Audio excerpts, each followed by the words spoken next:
Hey y'all, it's Stephen Van Kampen-Lewis, and today I am doing another experiment with the Rupiculus Cattleya seeds. I kept some sort of set aside from the other experiment that I did.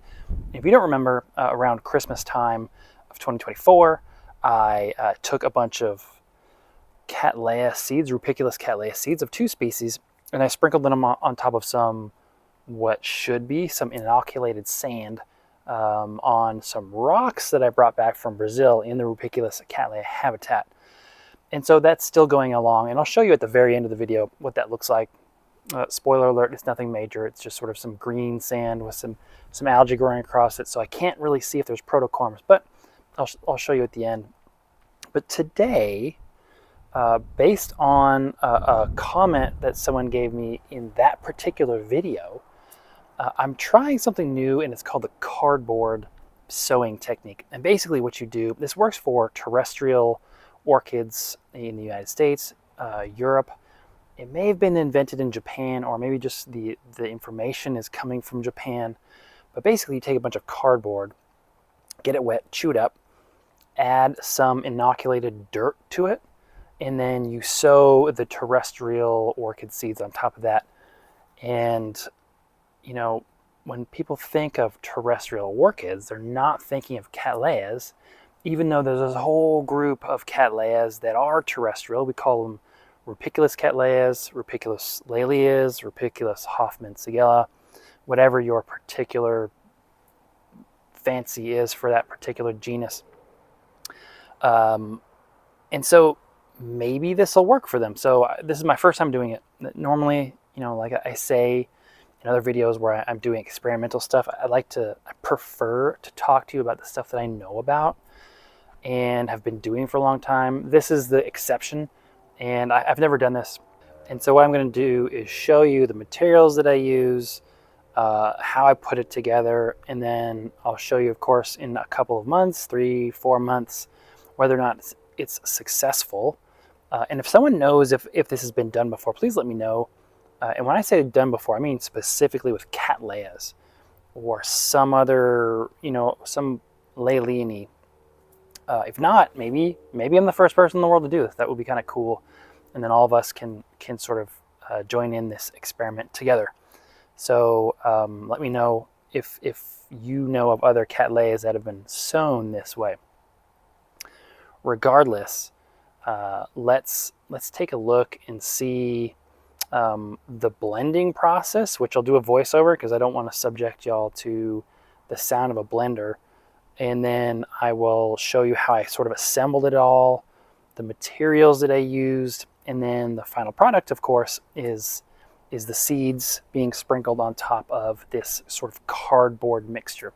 I'll also leave some links in the YouTube comment or notes so that you can see the cardboard technique process if you're interested, and look up more information sources for your own particular interest or use at home. But anyway, let's take a look.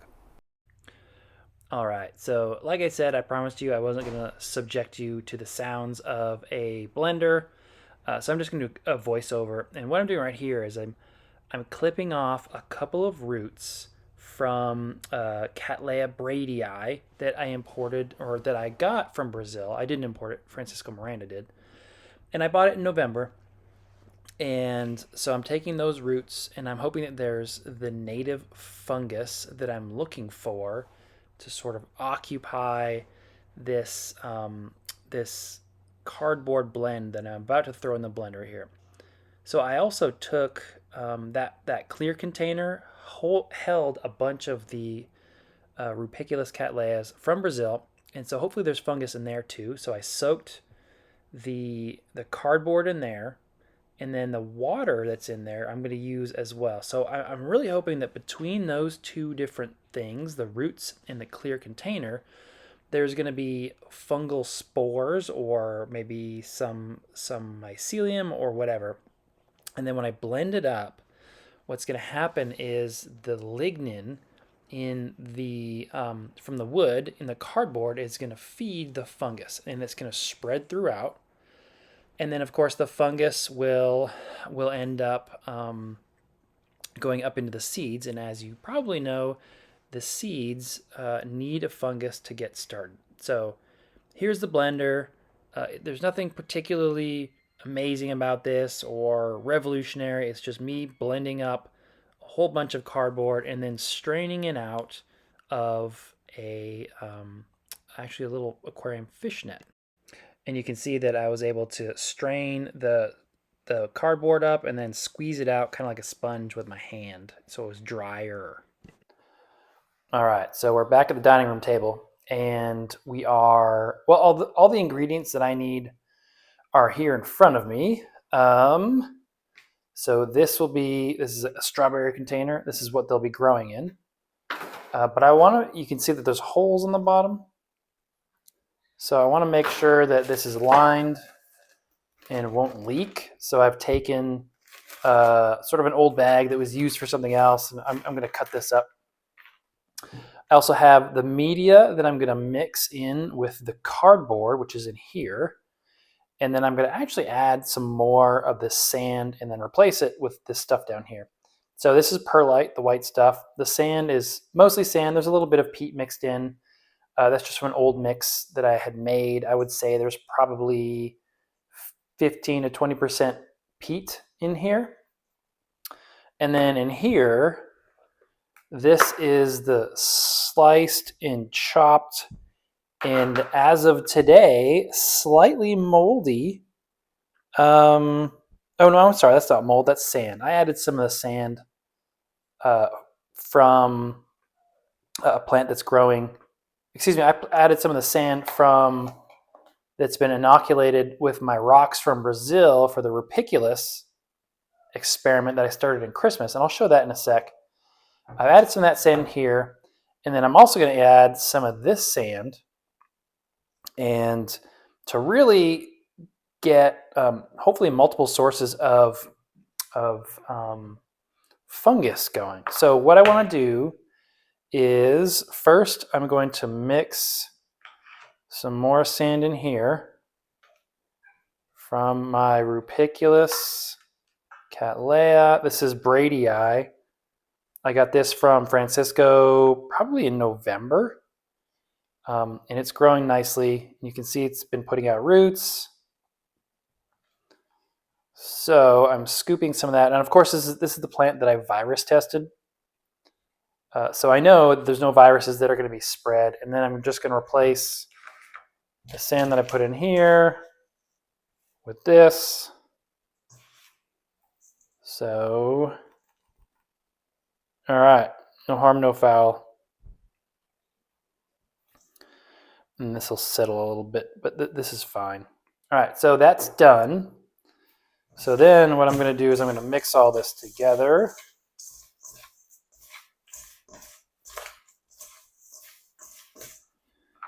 And then I'm going to add this stuff.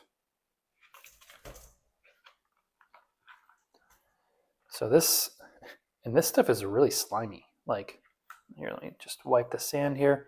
But this stuff is super squishy and just, you know, I wrang these out pretty well. And then they've been sitting sort of just hanging out in this container for a couple days. So hopefully the fungi have had a good chance to start going through and really start growing. And so what I'm doing now is I'm just mixing it all in, you know, getting the wet and dry.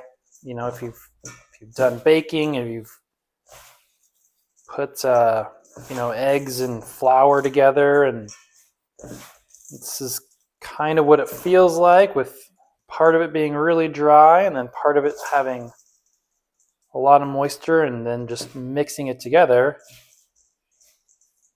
so that it all hopefully becomes one single sort of substance.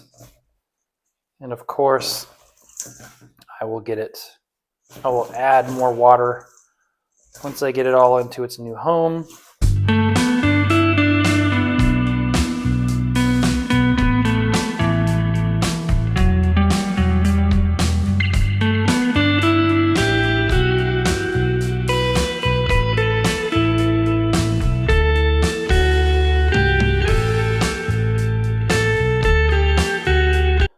right, so I have my mix.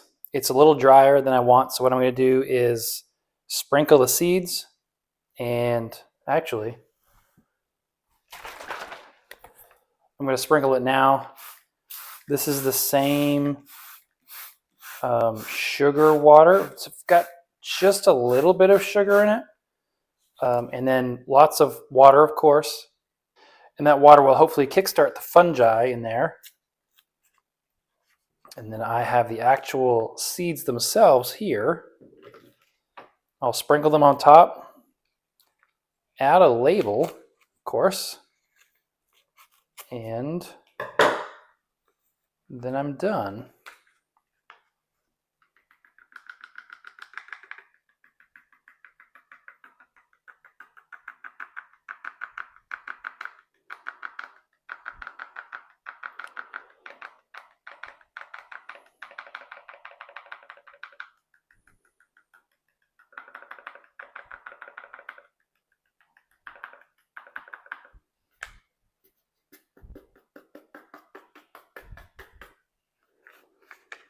All right, Cattleya rupestris in here, ready to grow. Of course, I'll come back and spray this with regular water every now and then since there are holes in here. And I'll have to check to see if this dries out too quickly or not. We'll see. It's all an experiment, so I don't really know how it's going to go. But I'm excited to see if it works. It could be a really fun little way to get terrestrial species going. It has worked for lots of other genera that are the more traditionally terrestrial species that we see here in the United States, in Japan, of course, in Europe. I don't know that anybody's tried this with rupiculus cattleyas, which are also terrestrial. But when we think of terrestrial orchids, we're generally not thinking of Cattleya. So this will be an experiment. I don't know if anybody else has done it this way, but if you know someone who's done it this way, please let me know. I'm really curious, and I'd like to reach out to them and talk to them. Or this is the world's first, and we'll see how it goes. So again, lots of experimentation with this particular video, and it should be hopefully rewarding. Also, I promised you an update on the other experiment that I have. And I got to say, you know, it's February 7 today, and these were planted in right around Christmas of 2024. So it's still early to expect anything. I don't see anything that's popping up. So I do have a magnifying glass that I got for this. And so you're probably not going to be able to see a whole lot of anything interesting here, but I went through last night actually and tried to see if I could see some protocorms growing. Nothing yet. You know, I will give this another couple of months and then report back on actually both of these and to see if hopefully we get some protocorms growing here, and then hopefully over here we'll get something else growing as well. Anyway, hope you're having a great weekend. Bye.